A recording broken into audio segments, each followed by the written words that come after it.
I remember when you first picked up Gwinn, and I was asking you, like, what's his potential? You said through the roof he can take over series, but he just wants to learn more, and I think that's something that Gwinn has that not a lot of rookies coming into the league have. I'm so proud of Gwinn. It's so awesome to see him get what he deserves. But it's my honor to announce the Rookie of the Year from the Carolina Royal Ravens.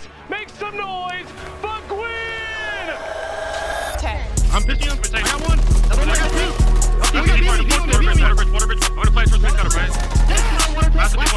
Deep water bridge. Let's go, guys! Wait for it. Here we go. Oh, it's got even Gwinn to be the hero, but get shut down. Accuracy's on a flank. Here goes Gwinn. Gets a pair. That's gonna be it. That is. Right, I was going to say it's a checked in the bomb. He's able to get it. It's a 3 versus 4 round, and Gwinn catches the angle. First off, I wanted to say how honored I am to be Rookie of the Year. Next year, I'm not going to miss champs at all, I promise. Gwinn just came off an incredible rookie season with the Carolina Royal Ravens. The team didn't have any good placements this year, but it seems like the team has found a star in Gwinn, and they've decided to keep him going into the Black Ops 6 season and build an entire team around him. But he looked like a veteran at some points in the season, even dropping this series kill record at one point, and will be a player that we see in this league a lot going forward. This is Gwinn's rookie year in the Call of Duty League, and just how he was able to take over. Like many other COD pros, Gwinn started playing online matches early on, playing in these online S&D tourneys and really getting familiar with the game, and through this he was able to find his way into the COD Challengers League. Early on he didn't find much success, but individually he was performing really well and catching the attention of some other pros and people around the league. The Modern Warfare 2 season is where he really started catching some momentum and started getting better placements in these Challengers Cups. At the beginning of 2023 he placed top 2 in the Elite Stage 1 and then went on to win Challengers Cup number 6, and he started putting people on notice. And this really came to fruition after he was called up as a substitute for Seattle Surge, but he never got his chance to play in the Pro League. He was on standby if something were to happen, but he continued grinding in Challengers, building his stock for the following season, and the grind really started to pay off. In June 2023, Gwinn became one of the top prospects in the Challenger scene, and during the biggest tournament of the year, Purge, Gwinn, Yeez, and GodRx ended up winning the COD Challengers Finals. And just to put it into perspective, 3 out of the 4 players from the Challengers Finals team did make it into the Pro League this season, because while the offseason was going on, rumors started floating around that Gwinn was now the front runner for the Carolina Royal Ravens team with Clayster, GodRx, and Real. People reacting saying I like it, picking up 3 of the best Challengers players with Clay, who manages to mold rookies and turn them into greatness. I can see this team doing well this season. On November 9th, 2023, the Carolina Royal Ravens announced their 2024 CDL roster with Gwinn, GodRx, Real, and Clayster. The team was able to get in about a month practice before the season started, and Gwinn was prepping for his rookie season.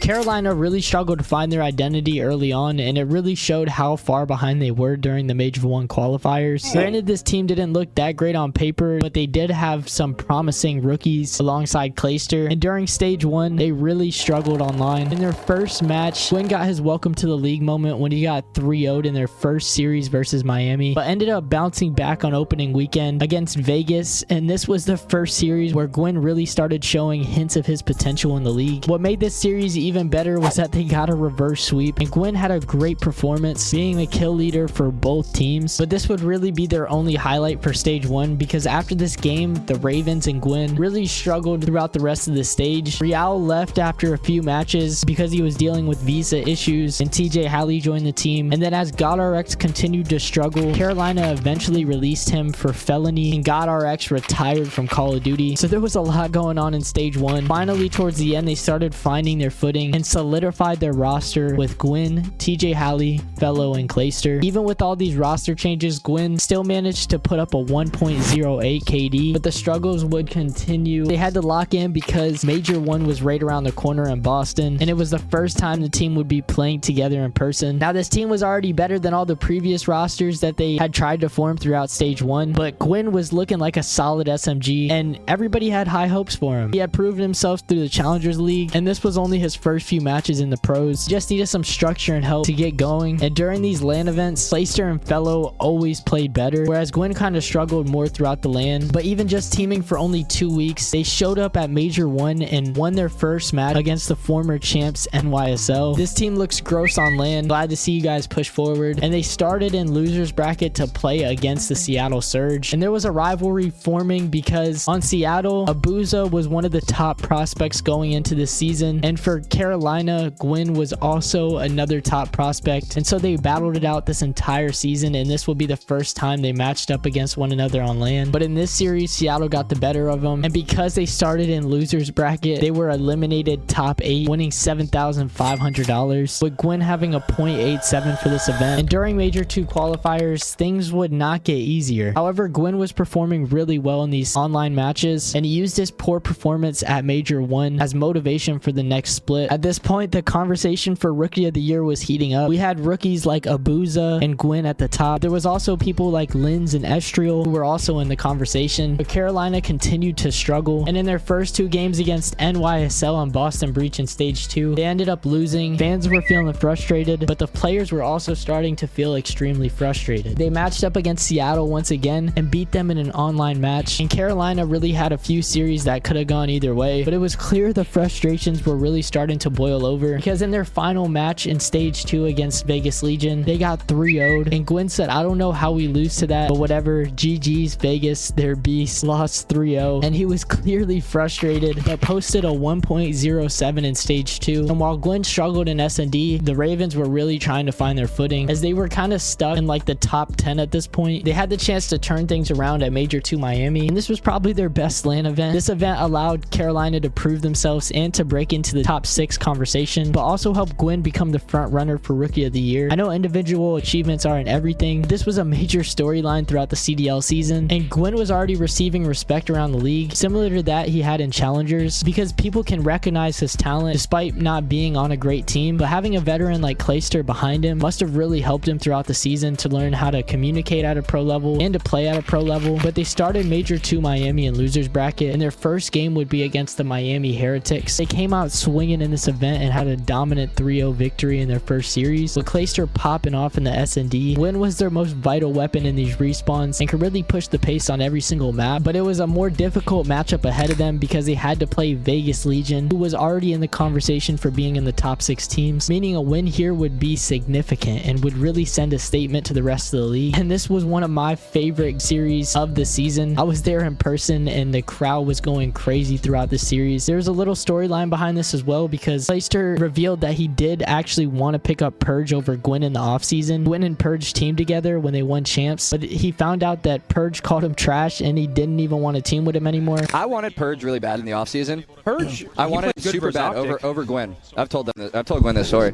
Purge said I was buns and he didn't want to team with me, and so like that's why he went with Vegas instead of me. And you took that personally? Oh, I took it personally. Every time we play him, like in the back, we were screaming him yesterday. I was rinsing him, and I kept just screaming so he could hear me. And Understand the way some of these people think right now. I mean, got to be delusional, but thank God you got Gwinn, though.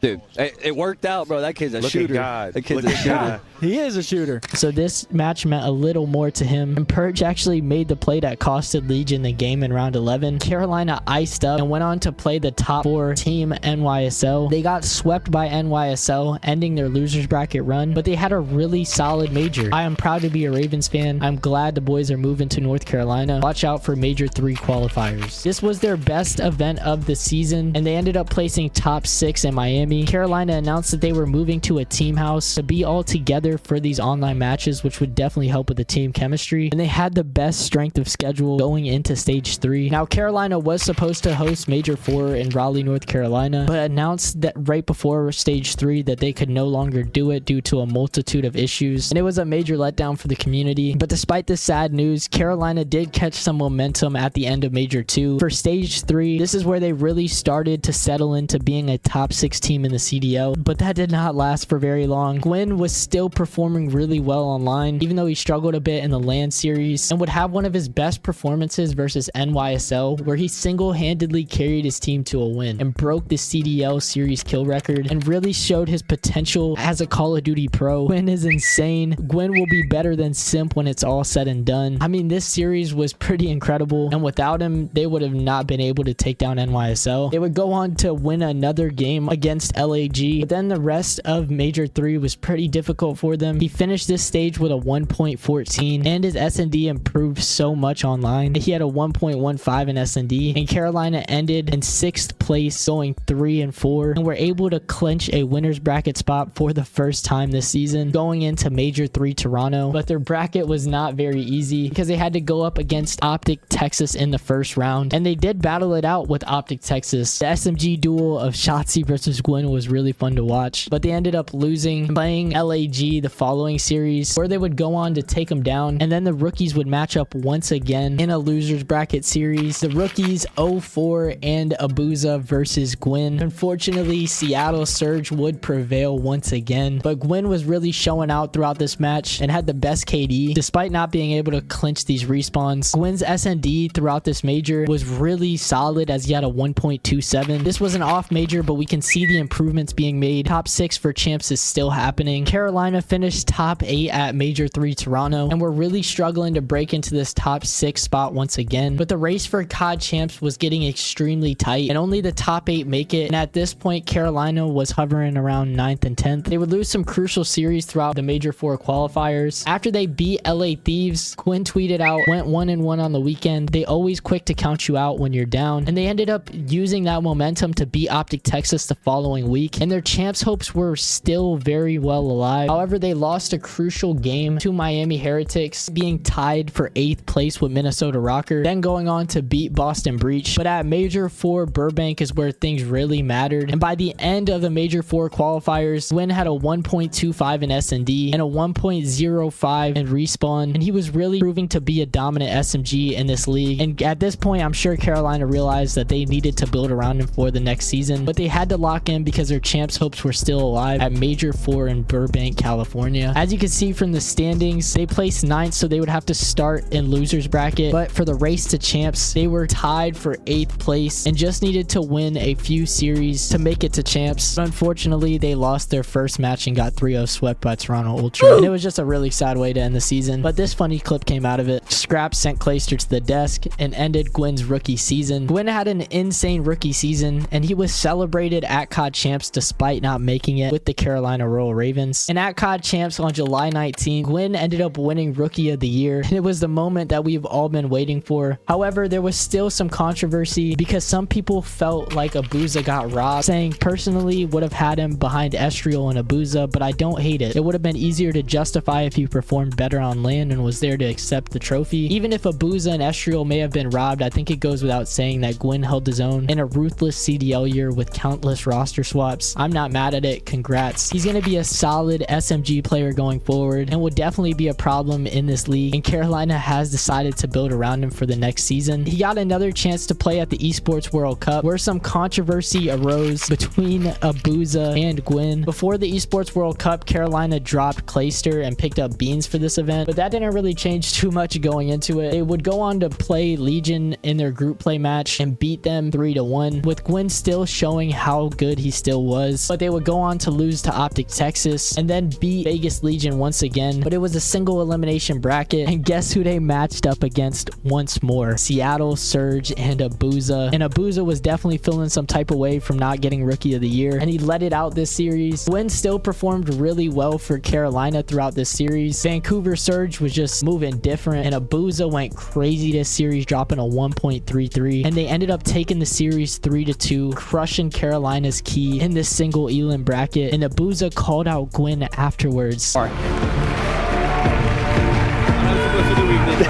It's pretty good. Yeah, it was personal for me. Like, there is someone on this team like get the Rookie of the Year, and I still don't know how. That's fine. Okay, so Abuza, congratulations one more time, everyone. damn, he talked his shit on the way out.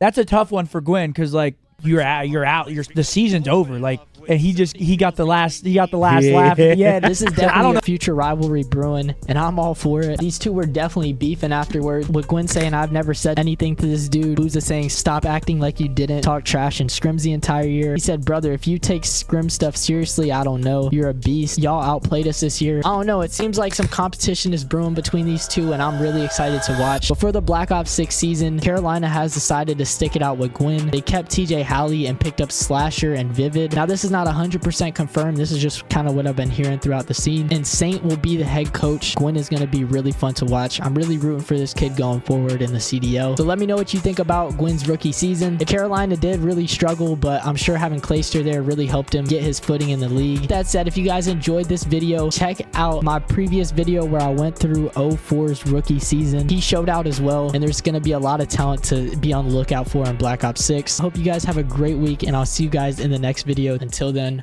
peace.